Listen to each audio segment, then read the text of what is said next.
Monsieur le Président, chers collègues, permettez-moi de débuter par un exemple. Il y a 2 jours, nous étions à Saint-Satur, une commune de 1500 habitants près de Sancerre, dans le Cher. Nous y terminions les lancements départementaux de la nouvelle génération Leader. Ce programme européen et la manière dont nous l'avons mis en place en tant qu'autorité de gestion sont un condensé de démocratie permanente. 1. Les territoires se sont emparés de notre demande d'intégrer les acteurs socio-économiques, les habitants et citoyennes, afin de définir leur stratégie. Un groupe d'action locale du Cher a expliqué avoir échangé avec plus de 500 personnes, sur les marchés notamment. En Eure-et-Loir, un GAL a impliqué plus de 100 jeunes. L'apport de ces phases de concertation ont été salués dans tous les temps de lancement, dans les 6 départements.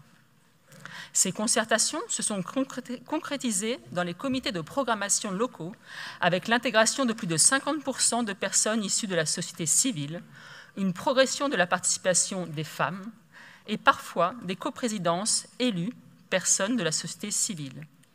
Ce sont ces comités qui sélectionnent les projets qui vont bénéficier du soutien financier de l'Europe. Nous sommes là dans une démocratie participative d'un niveau de codécision. C'est rare et c'est à souligner. Enfin, Leader est un programme qui apporte un soutien à des projets de développement rural. C'est un programme qui donne du pouvoir d'agir aux habitants et aux habitantes de nos territoires. Notre région est la région française qui a dédié le plus fort pourcentage de ce fonds FEADER à ce programme. La démocratie permanente, c'est tout cela en fait. C'est ces 3 ingrédients, de la démocratie participative, de l'élargissement des cercles des participants et du pouvoir d'agir pour les habitants et citoyennes. Vous avez là un condensé de ce qu'est la démocratie permanente de notre région. Cette démocratie permanente, c'est un marqueur fort. J'ai le plaisir à la poursuivre. Elle a été initiée par Charles Fournier dès 2017.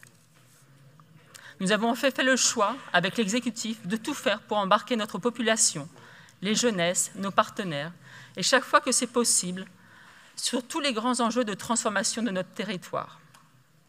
Depuis le début de cette mandature, nous avons porté les états généraux de la jeunesse, ceux de l'économie, ceux de la vie associative. Ce rapport donne donc à voir comment, au fil de ces dernières années, nous avons installé un certain nombre d'espaces de concertation, de dialogue, de débat et d'action qui embarquent les corps intermédiaires, les citoyens et citoyennes de notre région. Ce travail, il inspire d'ailleurs manifestement jusqu'au sommet de l'État, puisque l'exemple de notre COP régionale, qui a pour objet la mise en œuvre des objectifs de notre SRADET, est aujourd'hui reprise dans toutes les régions. Ces manières de faire ne sont pas les plus faciles. Il faut savoir lâcher prise. Il faut aussi savoir prendre son temps. En effet, concerter, construire des politiques en concertation n'est pas le chemin le plus direct, mais il est celui qui garantit le plus qu'un projet soit complètement débattu, enrichi, amendé et réapproprié par les parties prenantes. La construction de cette feuille de route 2024-2028 a débuté avec celle de la charte de la participation citoyenne, élaborée avec les différents groupes de notre Assemblée et votée en février 2023. Elle s'est poursuivie avec des échanges bilatéraux avec mes collègues vice-présidentes et vice-présidents, la démocratie permanente étant une démarche transversale. Elle s'est aussi co-construite avec des acteurs rassemblés dans un comité de suivi ou ayant participé aux concertations départementales, cap sur la démocratie permanente. Je tiens également à souligner le travail en interne de la collectivité et remercier à ce sujet l'implication et le soutien des agents et des agentes concernés.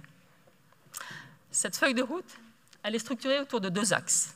Avec un axe 1, enrichir et structurer l'écosystème régional favorable à la vie démocratique et à la participation citoyenne.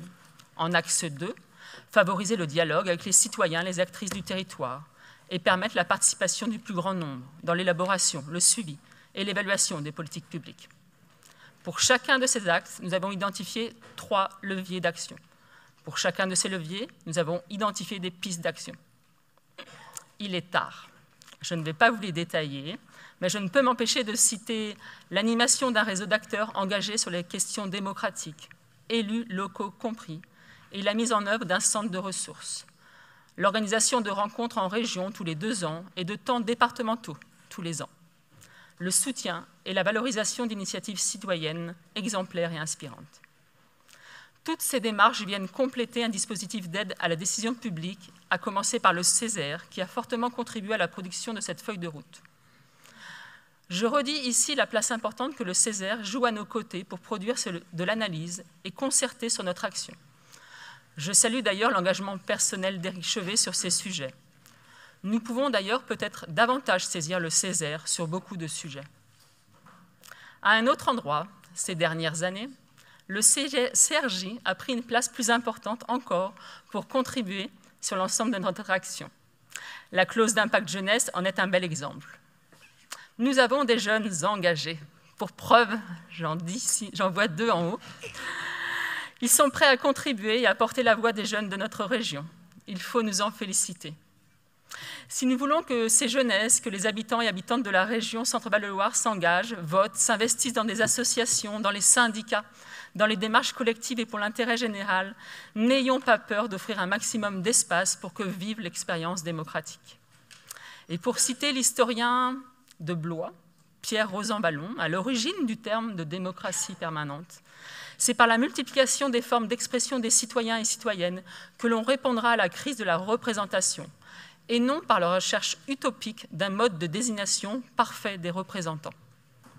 Au-delà des débats d'aujourd'hui, je vous donne rendez-vous à Bourges, évidemment, pour les rencontres régionales de la démocratie permanente et de l'éducation populaire, les 9 et 10 février 2024.